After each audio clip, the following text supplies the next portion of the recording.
Кыргыз-тажик чегарасы такталды. Ташов өзүнө кол салды. Кызын сабаган адам кармалды. Арыбаңыз, эфирде Политклиника медиасынын бул жумада программасы. Бул программада сиздерди аптанын ичинде болгон маанилүү жаңылыктар менен мен Чолпонбек Сабырбеков тааныштырам. Биздин каналга катталганды унутпаңыз. 4 декабрда Баткен шаарында Кыргыз-тажик мамлекеттик чегарасын делимитациялоо жана демаркациялоо маселелери боюнча Кыргыз Республикасы менен Тажикстан Республикасынын өкмөттүк делегацияларынын тең төрагалары Камчыбек Ташиев жана Саймумин Ниятимов ортосунда жолугушуу болуп өттү. Министрлер кабинетинин маалыматына ылайык, жолугушуунун жүрүшүндө Кыргыз Республикасы менен Тажикстан Республикасынын өкмөттүк делегациялары башчылары макулдашууга жетишип, Кыргыз-тажик мамлекеттик чегарасынын калган тилкелеринин сыпаттамасын толугу менен аякташты. УКМКнын төрагасы Камчыбек Ташиев бул маселе боюнча маалымат берип жатып, чегаранын такталышы тарыхый окуя экенин билдирди. Уважаемые представители СМИ, я хотел бы сообщить о том, что сегодня прошло очередное заседание межправительственной комиссии межправительственной комиссии по делимитации и демаркации между странами Кыргызстана и Таджикистана, которые окончательно решили, окончательно согласовали по всей протяженности нашей границы.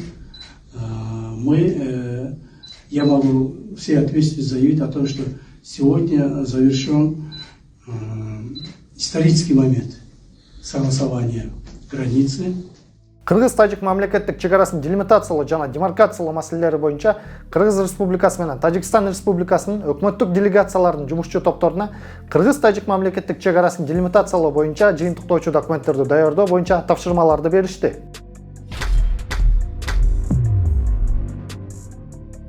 УКМК мамлекеттик салык кызматынын Бишкектеги райондук башкармалыктардын жетекчилери кызмат абалынан пайдалануу фактысы боюнча кармалганын билдирди. Коопсуздук кызматы бул факты боюнча кылмыш жаза кодексинин кызмат абалынан кыянаттык менен пайдалануу беренеси менен кылмыш ишин козгоп, 3 декабрда Бишкек шаарындагы райондук салык башкармалыктарында жана ири салык төлөөчүлөрдү көзөмөлдөө башкармалыгында тинтүү жүргүзгөн. Атайын кызмат анда коррупциялык иштерге байланышы бар деген шек менен Бишкектен Ленин, Сырлов жана Октябрь райондук салык башкармалыктарынын башчылары кармалып, камакка алынганын маалымдады.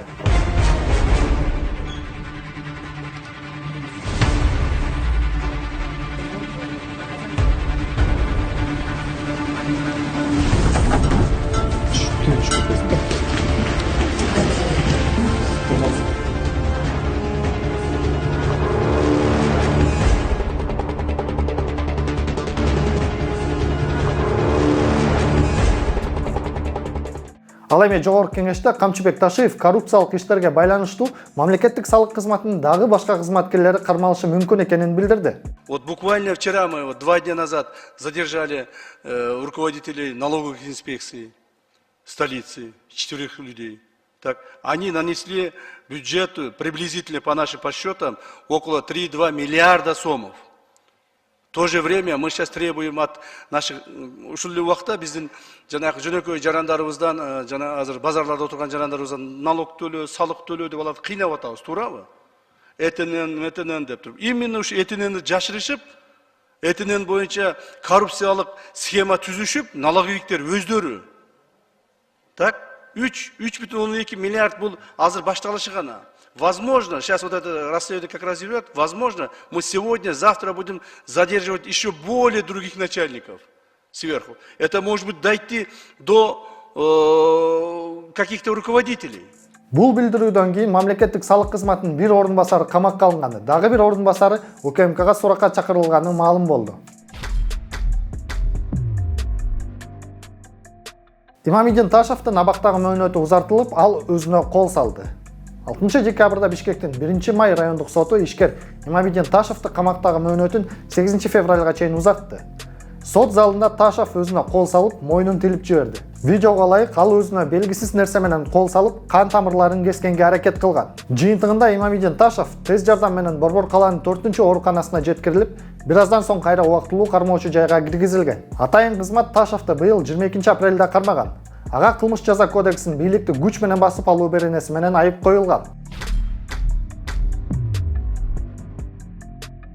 Майлуу сууда кызын уруп, видеого тарткан жаран камакка алынды. 3-декабрда социалдык тармактарга секелек кызын уруп жаткан кишинин видеосу жарыяланган. Ички иштер министрлиги 3-декабрдын кечинде тараткан маалыматта кызын сабаган киши кармалганын билдирди. Маалыматка караганда Майлуу суу шаардык ички иштер башкармалыгына Ноокен районунун тургуну арыз менен кайрылган. Ал арызында күйөөсү улуу кызы менен себепсиз кууп чыкканын, үйдө дагы бир уулу менен кичүү кызы калганын жазган. Ошол учурда күйөөсү 2019-жылкы кызын уруп, видеого тартып аялына жөнөтүп, келбесең жаман болот деп коркуткан. Илева,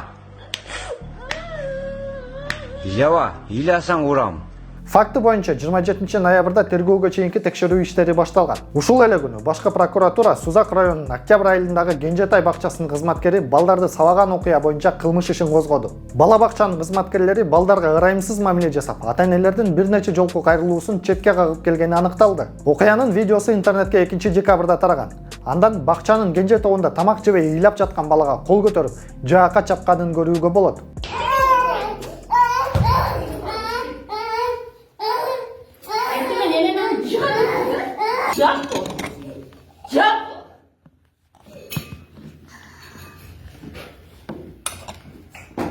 Benim çıksın aşağı, gezde çıkamadım.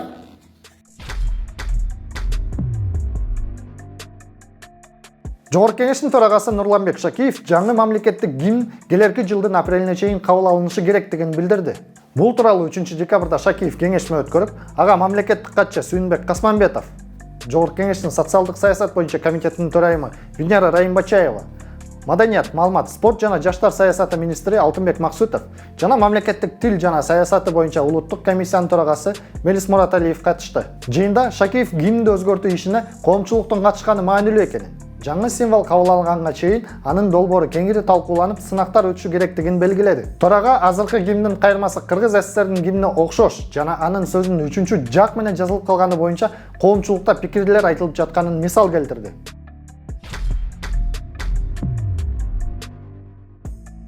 Президент Садыр Жапаров Түштүк Кореяга расмий сапардын алкагында Корея лидери Юн Сок Йол менен жолугушуу өтүп, анда эки тараптуу кызматташуу талкууланды. Жапаров Кыргызстан Түштүк Корея Азия Тынч океан аймагындагы артыкчылыктуу өнөктөштөрдүн бири экенин, өлкөлөр ортосундагы олуттуу пикир келишпестиктердин жоктугу эки тараптуу форматта да, көп тараптуу аянтчаларда кызматташтыкты бекемдөөгө жана кеңейтүүгө жагымдуу шарттарды түзөрүн айтты. Рахмат, урматтуу президент мырза, сиздин Кыргыз-Корей мамилелерине берген жогорку баагыңызга мен толугу менен котуламын. Эң алгач сизге жана Корея Республикасынын элине меймандос Корея жериндеги биздин делегацияны жылуу тосуп алгандар үчүн ыраазычылыгымды билдирем. Кыргызстан менен Түштүк Кореяны көп жылдар бою калыптанган, жыл сайын бекемделип келе жаткан достук жана өнөктөштүк мамилелер бириктирип турат. Сиздин кереметтүү өлкөңүзгө расмий сапар менен келүүгө чакырганыңыз үчүн ыраазычылыгымды билдиремин. Сапарымдын алкагында сиз менен салттуу достук мамилелерибизди бекемдөө жана ар кандай тармактарда өз ара кызматташууну тереңдетүү тууралуу ой пикирлерди алмашууга кубанычта болом. Жапаровдун расмий сапардын алкагында бир нече документке, эки өлкө ортосунда кош салыктан баш тартуу протоколуна кол коюлду.